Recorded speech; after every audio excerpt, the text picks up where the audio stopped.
I had to change my victim mentality. I mean, I still do it sometimes where I'm like, oh, you need to, yeah, like, should have gotten da-da-da-da.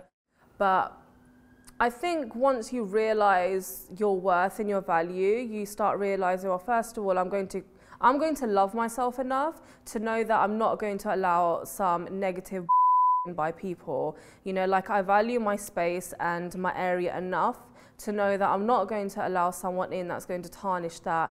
Secondly, I decided, you know what, Harnaam, like, no one's going to live life happily for you, like, you have to do it. No one's going to give you happiness. Like, there's nothing that you can attain and then for you to find happiness. Like, that's an energy that you have for yourself regardless of what you go through. I'm not about to go through my trials and tribulations and at the end get a f***ing medal. I should have gotten hundreds of them by now.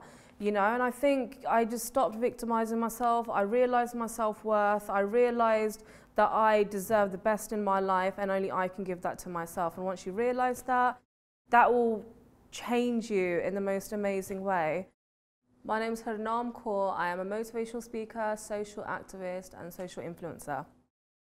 Social media, depending on a certain person's state of mind, can be very triggering. And I think depending on who you sort of follow, really has an effect on your mental health as well. So it can be bad. And I've never gone on social media from that point thinking, yes, I'm going to get a following now, let's start doing more things.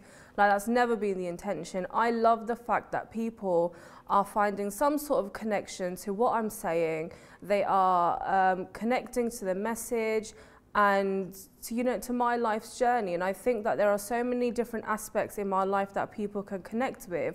And there are people in society that are still struggling with things like looking different, struggling with things like, you know, racism or discrimination or being hated for the way that they look. And because I'm so open about it, and I do talk about very taboo topics, especially, you know, coming from a Punjabi background, like, I will openly talk about sex and periods and things like that.